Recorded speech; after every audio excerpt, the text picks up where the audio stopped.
bahwa orang yang datang melaksanakan salat subuh berjamaah, kata Nabi, fahuwa fi zimmatillah, sesungguhnya dia berada dalam penjagaan Allah Subhanahu wa ta'ala. Jadi kita senantiasa dalam penjagaan dan lindungan dari Allah. Yang kedua, kita selamat dari sifat nifaq, sifatnya orang-orang munafik. Innal munafiqina fid darkil asfali minan nar. Orang munafik itu letaknya di kerak api neraka. Kenapa kita selamat dari sifat kemunafikan? Karena Nabi menegaskan dalam hadisnya, laisa salatun asqala 'alal munafiqina min salatil fajr wal 'isya walau ya'lamuna ma fihima la atauhuma walau habwan. Tak ada salat yang paling berat yang dilakukan oleh orang munafik itu kecuali salat subuh dan isya. Kalau mereka tahu keutamaan keduanya, maka mereka akan mendatangi masjid-masjid yang ada di sekitar mereka walaupun dalam kondisi merangkak. Salat sunnahnya saja khairun minad dunya wa ma fiha, lebih baik daripada dunia dan seisinya. Apa yang bagi kita ini paling berharga dalam hidup?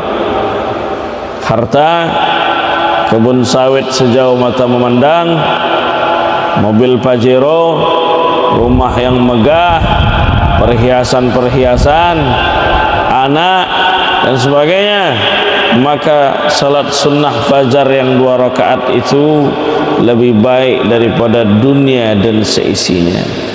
Tapi kan Allah tak tampakkan kita pahala. Kalau Allah tampakkan kita pahala, tentu tak akan ada lagi orang-orang yang mereka berdiam diri di rumah saja. Tentu mereka akan melaksanakan i'tikaf di masjid, membaca ayat-ayat suci Al-Quran, menghadiri majelis ta'lim. Kalau Allah tampakkan dosa, tak akan ada lagi orang-orang yang mangkal di Arengka itu. Kalau Allah tampakkan semuanya, kalau orang Allah beritahu kapan kematian itu tiba, tentu saja kita akan membekali diri kita dengan bekal ketakwaan. Tapi Allah tidak beritahu itu semua, liyabluwakum ayyukum ahsanu amala, untuk menguji kalian siapa di antara kalian yang paling baik amalnya di sisi Allah Subhanahu wa ta'ala.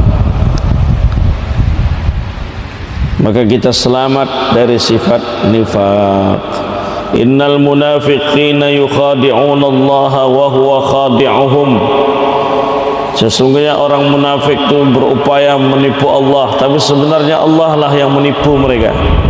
Wa iza qamu ila shalah qamu kusala. Kalau mereka mendirikan salat, mereka mendirikan dalam kondisi malas. Yura'una nas, mereka hanya ingin dilihat manusia.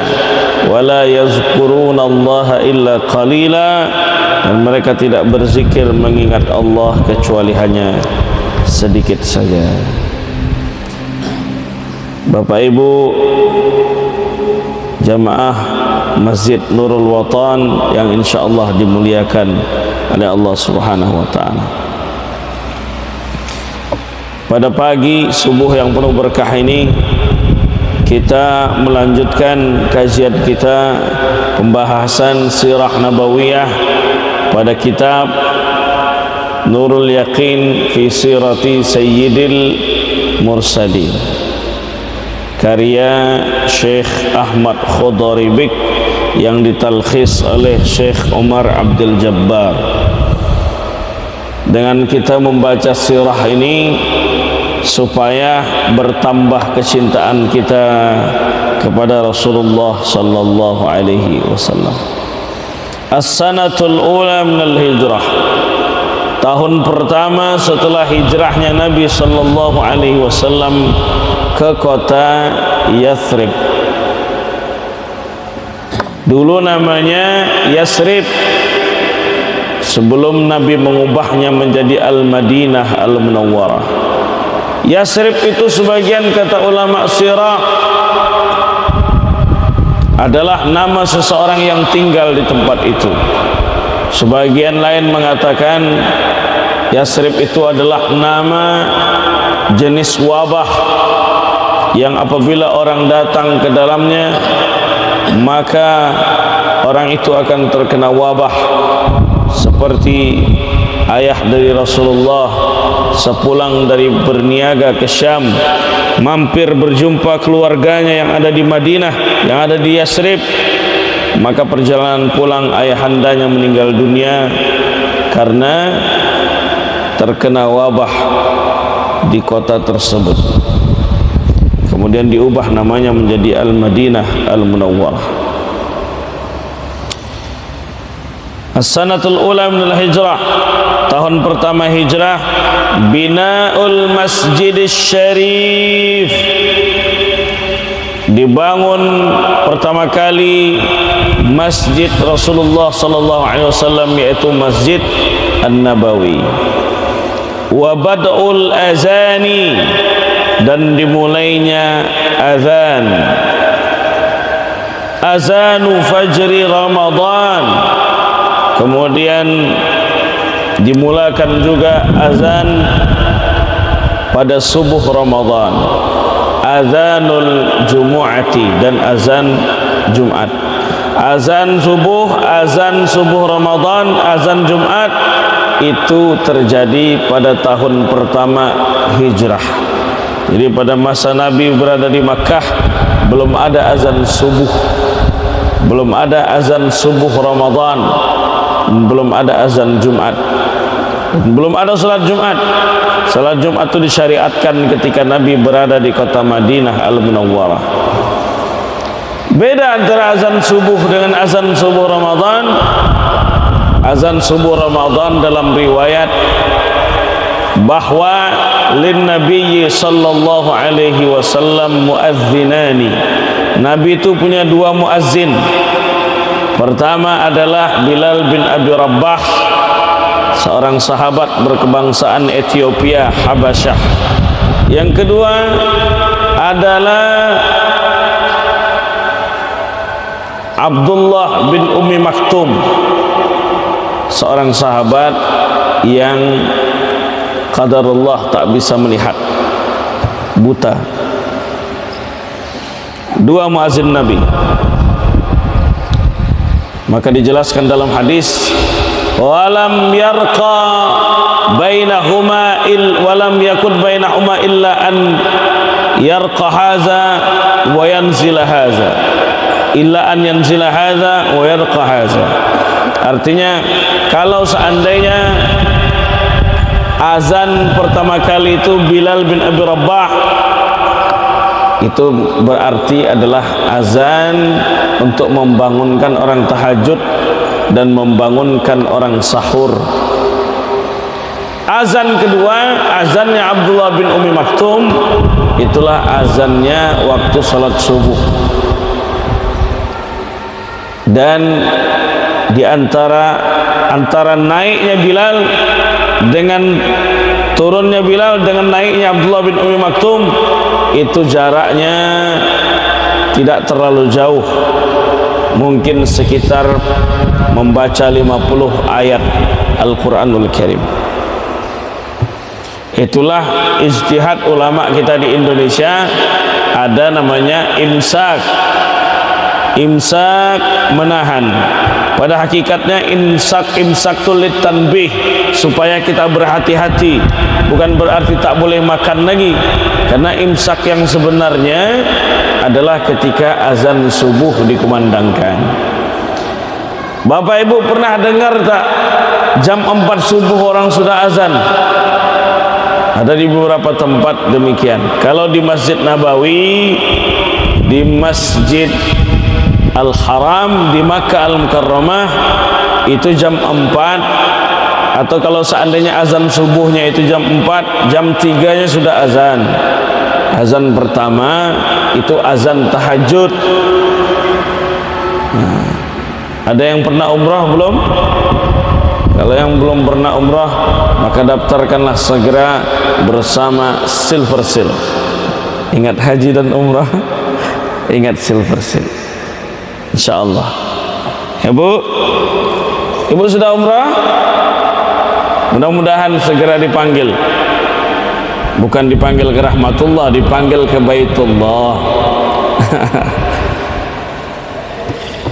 Azan pertama kalau kita dengar di Masjidil Haram itu azan tahajud. Azan kedua adalah azan subuh di waktu salat subuh. Nah, ini bermula pada bulan Ramadan pada tanggal 1 Hijriah. Kita bacakan keterangan dalam kitabnya.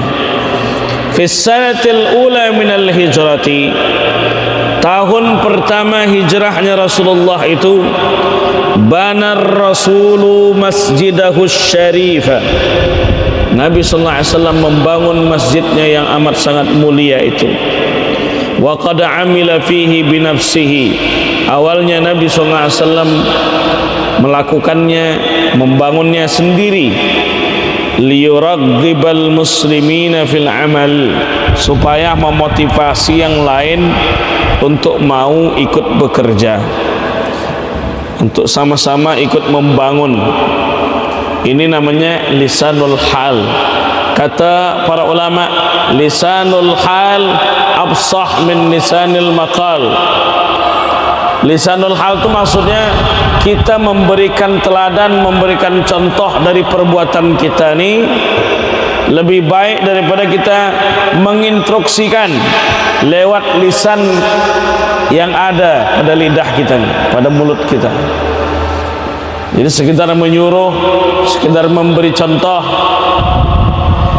itu mudah, memberi contoh itu mudah, tapi menjadi contoh itu yang susah. Jadi kalau seandainya kita ini mau supaya orang ini rajin gotong royong, mulailah dari diri kita dulu. Jangan sampai kita ini yang keluar-keluar di grup WhatsApp, ayo ramaikan kegiatan 17 Agustus, ramaikan kegiatan gotong royong. Sementara awak datang ketika kopinya sudah dibuatkan, orang sudah selesai kerja. Nah, ini yang payah. Jadi Nabi SAW itu beliau memulai dari diri beliau sendiri sebelum orang lain mengerjakan. Nah, jadi ketika Nabi mengerjakan, yang lain akan termotivasi. Seorang Nabi, seorang Rasul dijaminkan surga, dijaminkan maksum, kekasih Allah Subhanahu wa taala, diturunkan wahyu, beliau saja bekerja sendiri tanpa menginstruksikan orang lain. Nah, tapi karena Nabi yang bekerja lebih dulu untuk membangun masjid itu, maka yang lain ikut sama-sama membangun. Masjid zaman dulu hanya dibuat dari tumpukan batu, tumpukan tanah liat.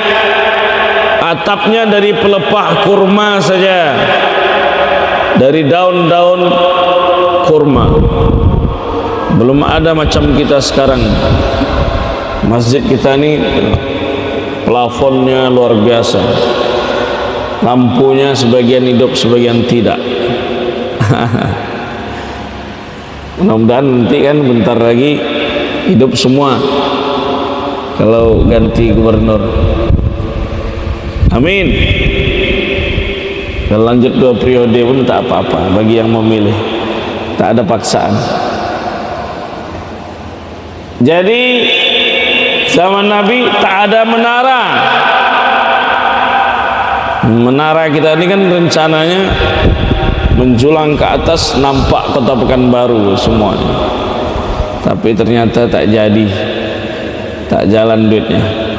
Mudah-mudahan cepat selesai, cepat pula kita membangunnya, menyempurnakan masjid kita ini. Amin. kecil menyaminnya. Ibu, amin. Jadi kapan bermula ada menara itu? Menara itu dalam bahasa Arab artinya manaratun, tempat keluarnya api. Sejarahnya menara dipakai pada masa Alexander the Great di Iskandaria, Alexandria, Mesir. Dulu orang mau berlabuh itu bingung karena belum ada lampu. Orang berlayar, dia tak tahu di mana dia harus berlabuh. Dibuatkanlah tempat keluarnya api, tiang menjulang tinggi, di atasnya tempat keluar api. Di situ orang berlabuh. Belum ada pesan pada masa Nabi SAW, maka itu dibuat oleh Sayyidina Amr bin As, sahabat Nabi, yang dia menjadi salah satu gubernur di Mesir saat pemerintahan Khalifah Umar bin Khattab.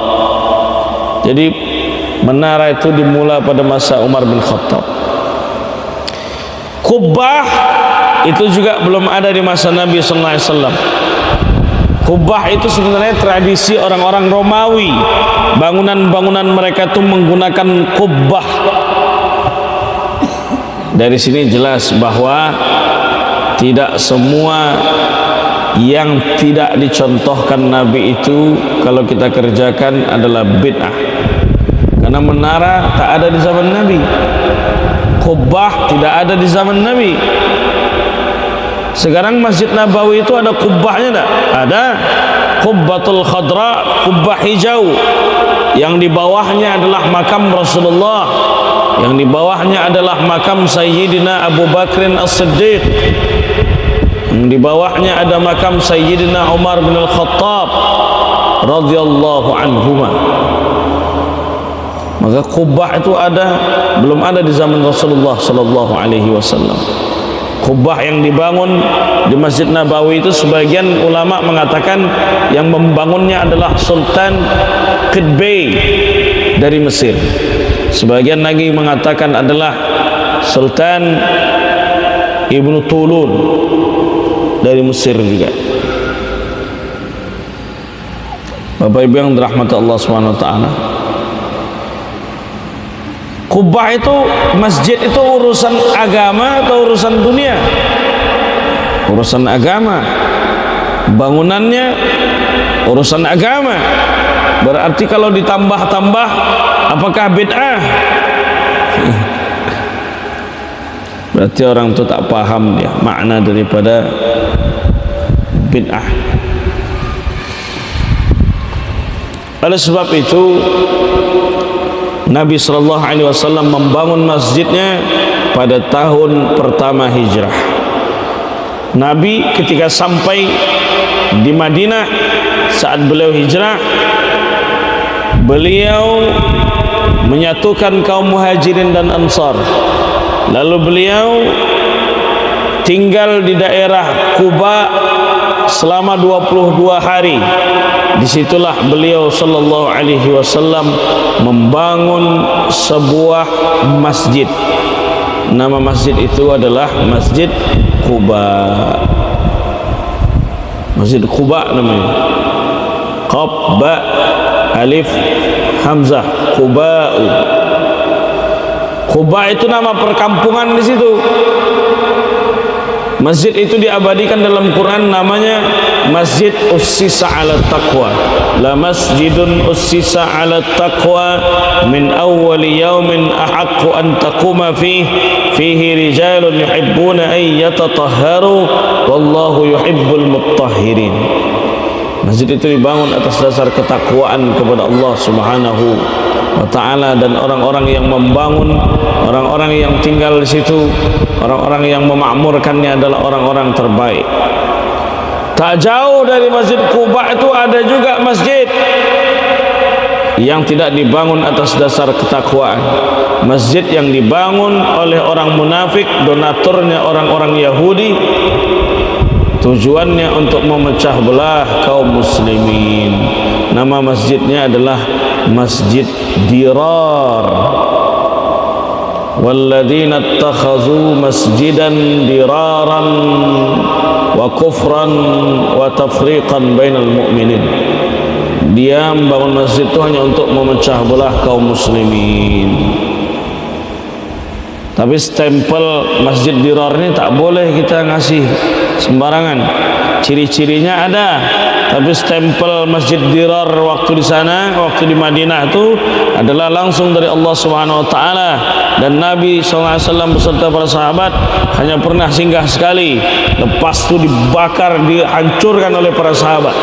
Karena masjidnya bukan untuk supaya orang melaksanakan ibadah di dalamnya, melainkan hanya untuk memecah belah kaum muslimin. Masjid Dirar. Bapak Ibu yang dirahmati Allah,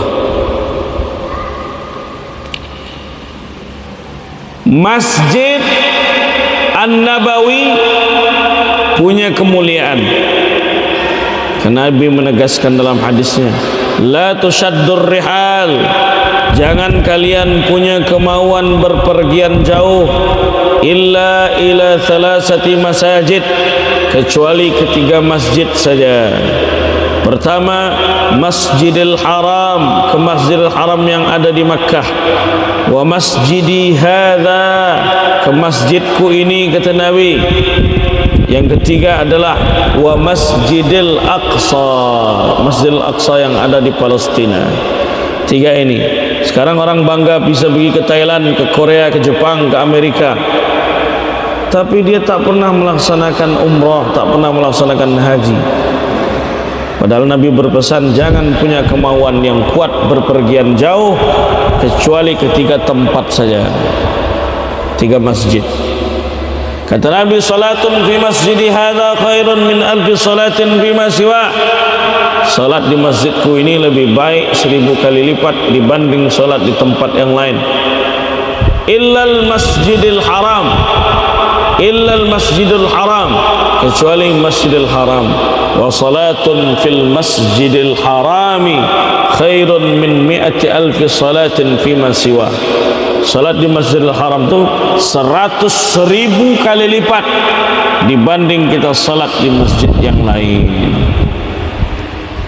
Kemudian salat di Masjidil Aqsa 500 kali lipat dibanding kita salat di masjid yang lain. Itulah keutamaan Masjidil Haram, Masjid Nabawi, dan Masjidil Aqsa yang sekarang sedang dicabik-cabik oleh Zionis, la'natullah alaihim ajma'in. Hanya negara-negara yang mereka yang tidak cinta dengan dunia yang berani melawan Zionis. Sisanya negara-negara terlalu tersandra mereka dengan kepentingan politik, dengan kepentingan militer, dengan kepentingan ekonomi. Kalau kita baca dalam sejarah, siapapun pemimpin yang berani melawan Amerika lenyap. Muhammad Mursi dari Mesir, Muhammad Gaddafi dari Libya, Saddam Hussein dari Irak, lenyap. Sekarang yang memberani untuk tetap berdiri kokoh bersama Gaza, bersama Masjidil Aqsa, itu adalah Hasan Nasrullah. Tapi ternyata ada juga mata-mata yang memberitakan Hasan Nasrullah sedang berada di markas Hizbullah. Lalu datanglah pesawat jet tempur yang menghancurkan markas tersebut. Padahal selama ini Hasan Nasrullah disembunyikan keberadaannya. Ismail Haniyeh, pemimpin Hamas, syahid. Makanya orang takut melawan Israel itu karena dia akan berhadapan dengan Amerika. Masalah ekonomi, sekarang ini kita sudah sulit untuk melepas diri dari produk-produk Israel, produk-produk Amerika sudah tersebar di mana-mana. Sabun, minuman, kopi dan segala macam itu sudah tersebar di warung-warung yang ada di sekitar kita. Sulit kita untuk melepas diri. Tapi kita ini disuruh oleh para ulama dalam usul fikih, ma la yudraku kulluhu la yutraku kulluhu. Yang tak bisa dilakukan semuanya, maka jangan tinggalkan semuanya. Artinya kita bisa memboikot yang besar-besar produknya. McD, KFC, Starbucks, yang bisa kita boikot yang besar-besar biar mereka bangkrut, lakukan itu. Karena McD ini dia sudah terang-terangan bahwa mereka setiap hari memberi makan tentara IDF 50.000 orang dan diskon 50% bagi tentara cadangan. Jadi kalau masih ada orang muslim pakai jilbab ya, makan dia di McD itu, entahlah. Assalam. Karena duit itulah yang dipakai mereka untuk membunuh kaum muslimin yang ada di Palestina. Sekarang melebar ke Lebanon, melebar ke Suriah, karena persenjataan mereka itu lengkap. Azerbaijan yang paling banyak menyetok minyak untuk Israel. 60% minyak Israel itu dari Azerbaijan. Kenapa? Karena mereka pun ingin mengambil faedah dari persenjataan Israel. Jadi Azerbaijan tuh beli senjata di mana? Beli persenjataan alutsistanya dari Israel. Bahkan Erdogan yang dari dulu teriak-teriak tentang kezaliman Israel pun hubungan diplomatiknya antara Israel dengan Turki itu masih erat sekali.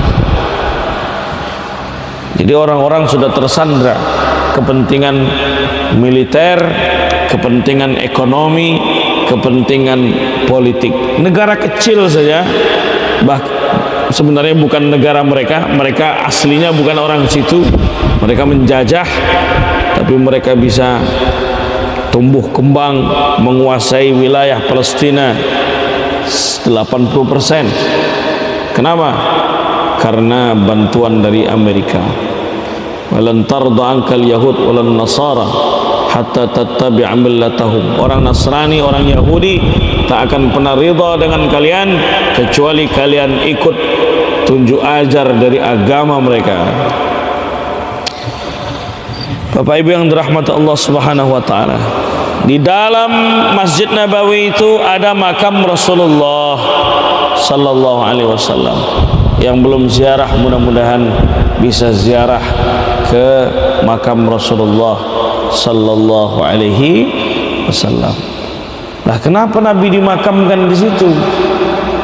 Kenapa Nabi tidak dimakamkan di pemakaman Baqi'? Kenapa Nabi tidak dimakamkan di Makkah Al-Mukarramah? Karena di Makkah itu ada, di Ma'lah itu ada pemakaman Sayyidah Khadijah binti Khuwailid. Di Ma'lah itu Bapak Ibu dimakamkan juga Syekh Maimun Zubair almarhum. Mbah Maimun dimakamkan di Ma'lah. Peraturan di Saudi 5 tahun jasad itu dipindahkan. Maka ketika dibongkar oleh tukang gali kubur, ternyata jasad Mbah Maimun Zubair masih utuh, sehingga dia tak dipindahkan. Imam Nawawi Al-Bantani, Syekh Nawawi Al-Bantani dimakamkan di sana.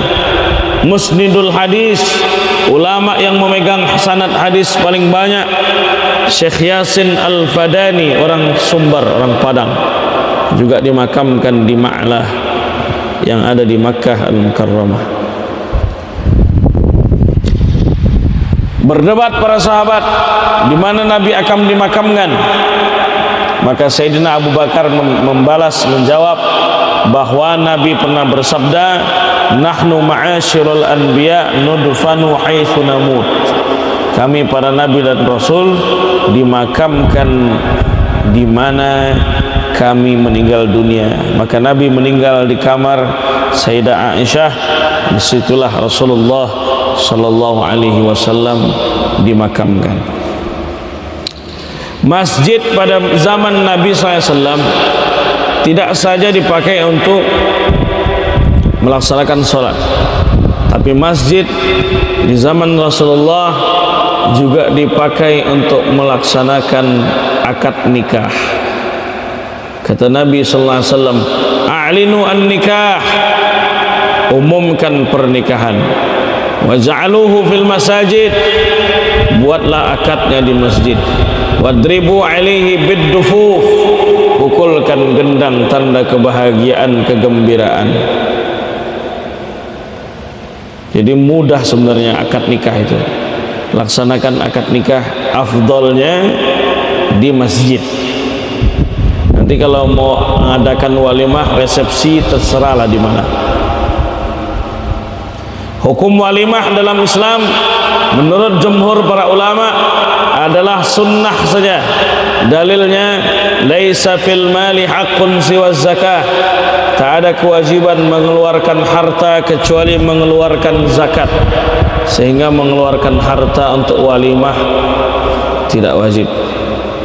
Yang mengatakan wajib itu adalah sebagian ulama dalam mazhab Maliki. Karena Nabi melihat ada seorang sahabat bernama Abdurrahman bin Auf, ada atharus sufrah, bercak kuning di jidatnya. Lalu ketika itu Nabi sallallahu alaihi wasallam berkata, "Kenapa ada bekas kuning?" Kata Abdurrahman bin Auf, "Tazawwajtu imra'atal ansar." Aku menikahi perempuan dari kalangan Ansar ya Rasulullah. Maka Nabi menegaskan, "Aulim walau bisyah." Buatlah walimah walaupun dengan memotong seekor kambing. Itu hakikat walimah. Dalam kitab Al-Inta' karya Dr. Hisam Kamil Hamid Musa Asy-Syafi'i, yang namanya walimah itu adalah al-ijtima' yuttakhazu fihi at-ta'am wasyarab yadullu 'ala al-farh was-surur. Adanya perkumpulan lalu diadakan makan minum menandakan kebahagiaan, itu walimah. Oleh sebab itu, kalau ada yang mau menikah, buat akad di masjid, potong seekor kambing. Kalau tak sanggup, maka bikinkan nasi ramas, beli nasi ampera pun jadi. Ya Pak, kalau tak bisa nasi kotak sederhana, bare Solo, beringin indah.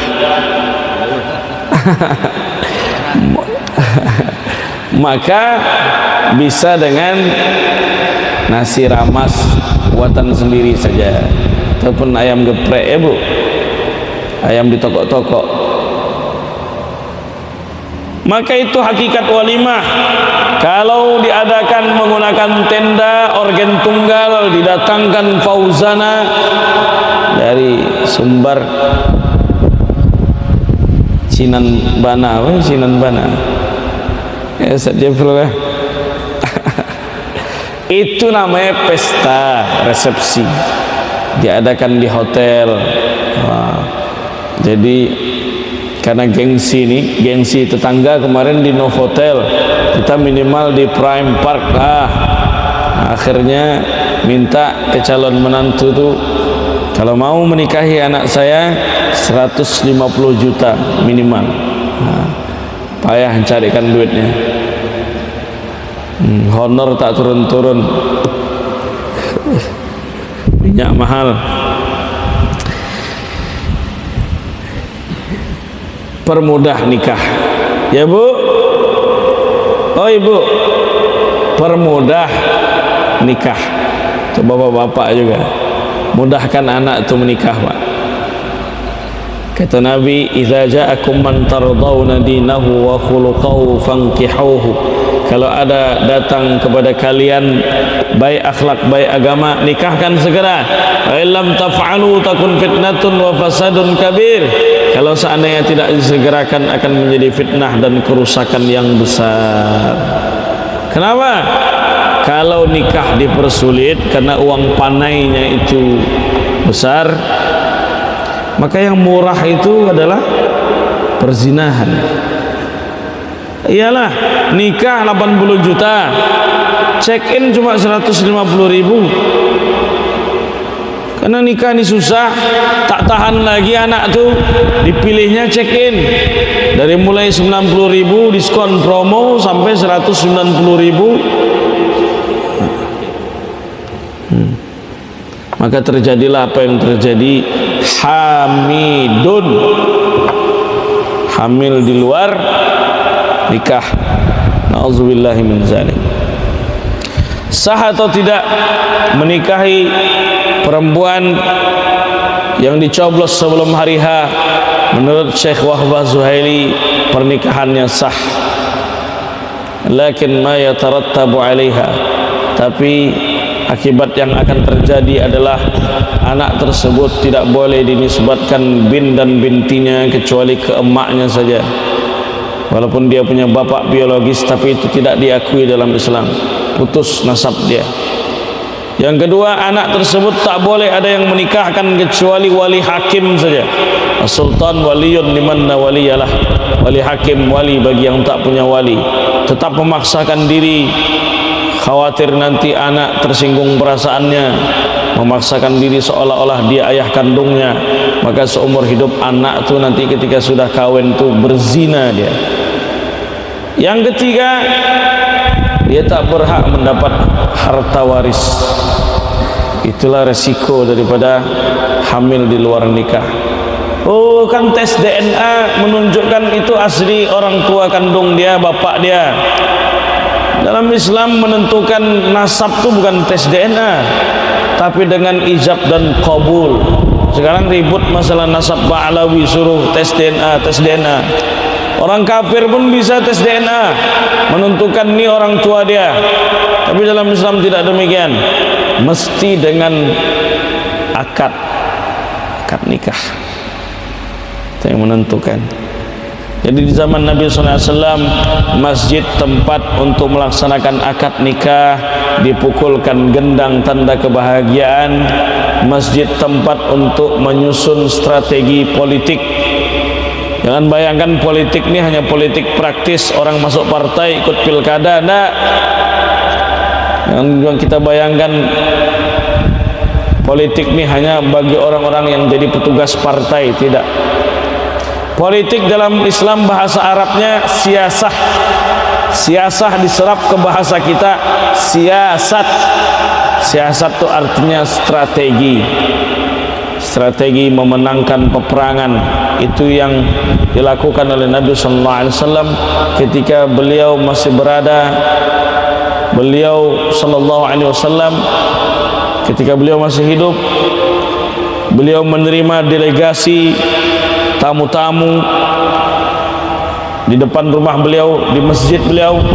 Namanya tiangnya itu disebut dengan Ustuanah Al-Wufud, tiang di mana Nabi SAW dulu menerima tamu-tamunya, tamu-tamu politik beliau. Jadi hakikat daripada politik itu strategi. Seorang ketua masjid berfikir, menyusun strategi. Macam mana kajian subuh ini ramai? Oh, buatkan sarapan lontong subuh. Itu strategi dan itu politik. Dibuatkan lontong sarapan subuh aja, si banyak yang tak datang, apalagi tak ada lontongnya. Tapi yang mudah-mudahan yang hadir inilah yang istiqamah. Amin ya rabbal alamin. Oleh sebab itu, hakikat daripada politik itu strategi. Strategi macam mana meningkatkan perekonomian umat, strategi bagaimana kaum muslimin khususnya anak-anak muda terhindar dari bahaya judi, seks bebas, narkoba. Itu bagian daripada politik. Jadi kita tak membayangkan politik itu hanya sekedar orang yang ikut kontestasi dalam pilkada saja. Bapak Ibu yang dirahmati Allah Subhanahu wa taala. Jadi bicara tentang politik di masjid itu boleh. Yang tak boleh itu mempolitisasi masjid. Ini sejadah 2 gulung. Nanti tanggal 27 November coblos nomor nomor 4 misalnya. Nanti setelah tak terpilih, setelah terduduk, artinya tak duduk kan, terduduk. Setelah terduduk diambilnya balik ya Pak, gulung tikar lagi. Itulah kata Nabi, al-aidu fi hibatihi kal kalbil ladzi yaqi'u fi qaihi. Orang yang sudah memberi minta dibalikkan seperti anjing, mohon maaf cakap, anjing yang menjilat kembali muntah dia. Auzubillah min zalik. Ini menunjukkan bahwa masjid sumber kekuatan umat Islam. Jangan sampai kita jauh dari masjid. Kata Dr. Jamal Farouk, salah satu dosen, salah satu dekan fakultas dakwah di Mesir, beliau pembina asrama kami waktu di Mesir. Kata beliau dalam khutbahnya, al-masjidu afdalu biqa'il ardil ladzi kana fihi barakah. Masjid itu potongan tanah terbaik dari bumi Allah yang di dalamnya terdapat keberkahan. Kalau orang hidup mau berkah, jangan jauh dari masjid.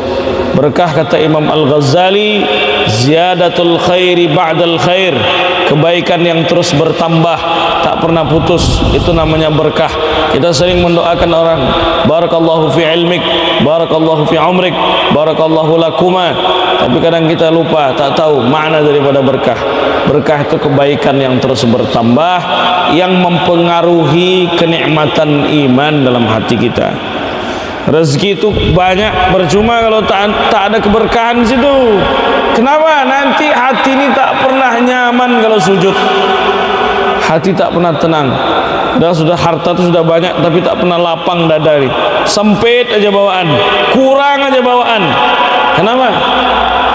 Karena tidak terdapat keberkahan. Hidup kita pada pagi hari ini, maka kita sudah menjemput berkah. Karena Nabi SAW berdoa, Allahumma barik li ummati fi bukuriha, ya Allah berkahi umatku pada pagi hari mereka. Jadi kalau orang yang pagi-pagi ini masih terlelap menikmati selimutnya, tak dapat dia berkahnya. Berkah di subuh hari, berkah pada anak-anak menjadi anak yang saleh, berkah pada dagangan-dagangan laku lancar, banyak orang yang membeli, berkah pada badan, sehat badan, panjang usia, berkah dalam kehidupan. Kita menjalani kehidupan ini dengan penuh kesyukuran kepada Allah Subhanahu wa taala dan ridha atas segala ketetapannya. Nabi Isra dari masjid, berangkat Mi'raj pun dari masjid. Ini juga menunjukkan bahwa masjid adalah sumber kekuatan umat Islam. Maka jangan jauh dari masjid. Yang paling banyak pahalanya di sini Ustaz Jefrul, karena beliau yang menyiapkan semuanya. Ustaz Jefrul, man dalla ala khairin falahu mislu ajri fa'ilihi. Siapa yang menunjukkan satu kebaikan, maka dia akan mendapat pahala kalau orang lain itu ikut mengerjakannya. Makanya kita tak boleh meremehkan orang yang share di Facebook, share di WhatsApp hadis-hadis, ucapan-ucapan ulama, karena kalau orang itu mengamalkan, kita pun dapat pahala juga. Begitu pula muazzin. Kalau muazzin dengar orang azannya, datang orang ke masjid, sebanyak itu orang solat, segitu pula pahala yang dia dapat. Cuma kadang muazzin ini tak dimuliakan orang. Gajinya 300.000 sebulan, itu pun setiap kali azan sendalnya hilang. Pak Ibu yang dirahmati Allah SWT. Maka jangan sampai kita jauh dari masjid. Sab'atun yuzilluhumullah fi zillihi yawma la zilla illa zilluh. Bahwa ada 7 golongan yang mendapatkan naungan di sisi Allah di saat tak ada naungan kecuali naungannya. Dia adalah rajulun qalbuhu mu'allaqun bil masajid, orang yang hatinya senantiasa melekat di masjid. Jangan sampai sendal kita ini tak pernah nampak di masjid. Ketika datang ke masjid, ternyata digendong orang untuk disolatkan saja. Ke masjid tak pernah. Sekali ke masjid tu sudah terbaring di atas keranda. Nauzubillah min dzalik. Wa naktubu ma qaddamu wa atharahum. Kata Allah, kami akan tuliskan bekas-bekas sujud mereka, langkah kaki mereka. Sejauh mana kita datang ke sini, berjalan kita, langkah kaki itu dihitung, dicatat oleh malaikat. Kalau pakai mobil Innova macam mana Ustaz? Minyaknya dihitung, dinilai di sisi Allah SWT. Itulah dalil para ulama kenapa kita ni sujud pindah-pindah. Nanti qobliyah sini, subuh sana, zuhur sana, ba'diyah sini, tahiyatul masjid sini. Karena tempat sujud itu nanti akan memberikan persaksian di hadapan Allah Subhanahu wa taala. Kita lanjut sedikit lagi. Wa fiha syuri'al adzan. Pada tanggal 1 Hijrah itu disyariatkannya azan, liyunabbihal ghafil.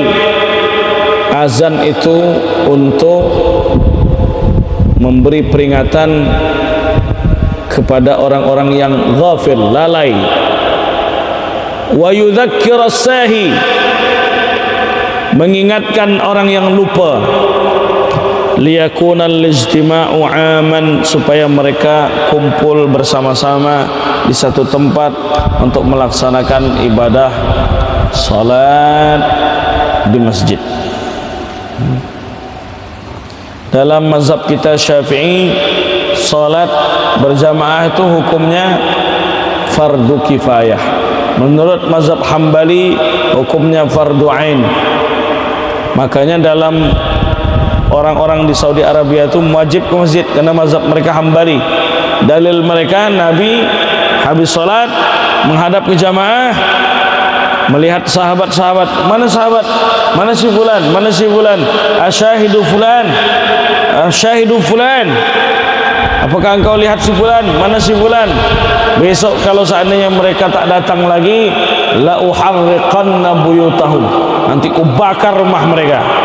Ancaman inilah yang membuat mazhab Ahmad bin Hanbal, mazhab Imam Hambali, mengatakan hukum salat berjamaah di masjid adalah wajib ain. Sedangkan menurut mazhab kita Syafi'i hukumnya fardul kifayah. Fardul kifayah itu artinya apa?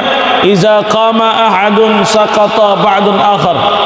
Kalau sudah ada yang melaksanakan sebagian, gugur kewajiban satu kampung. Itu dia maksud daripada fardul kifayah. Sama seperti belajar ilmu tajwid. Kalau satu kampung tak ada belajar ilmu tajwid, sekampung itu dosa. Sama seperti menunaikan jenazah.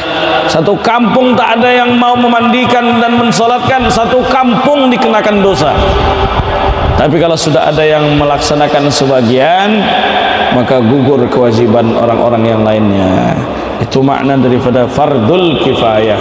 Maka kita sudah melaksanakan, gugur orang-orang yang masih tidur dosanya, atau orang-orang yang sholat di rumah.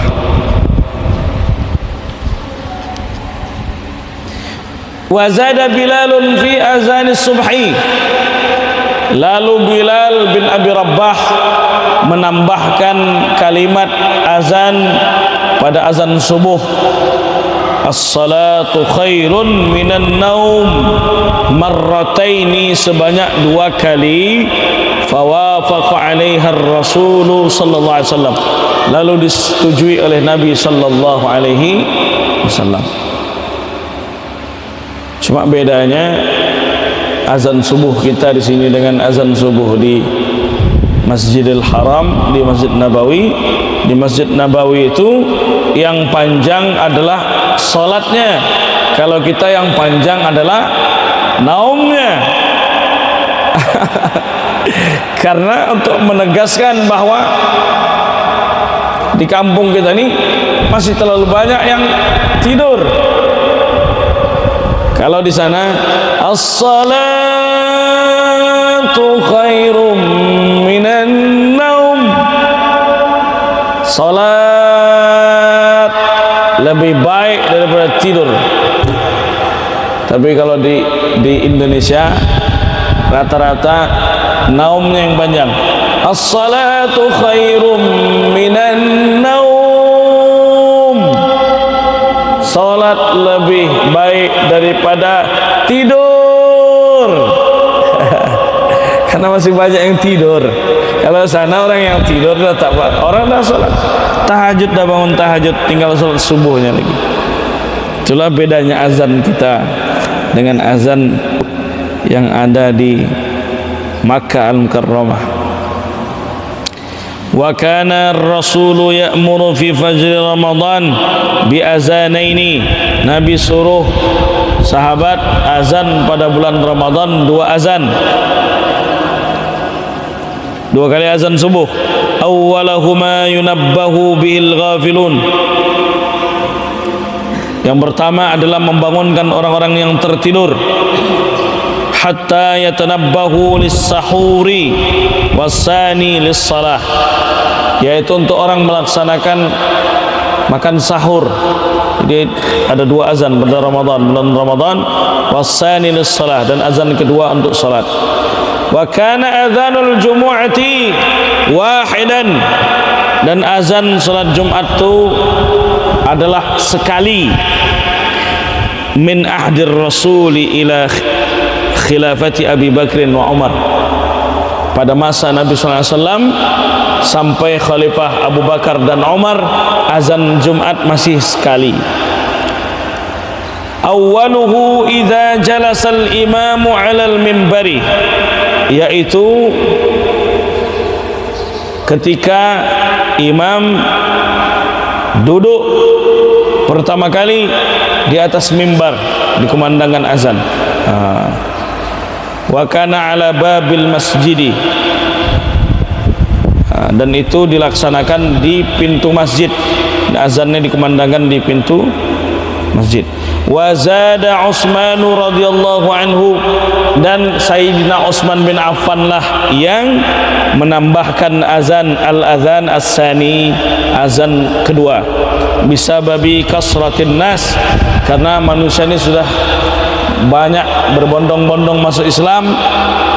Pada masa Sayyidina Utsman bin Affan dibuatlah azan itu menjadi 2. Azan pertama, kemudian azan kedua. Azan pertama, azan kedua, karena menunggu orang-orang yang lain nih yang belum datang ke masjid. Itulah gunanya azan kedua. Antara azan dengan azan ada salat. Bisa kita laksanakan salat qabliyah, ya.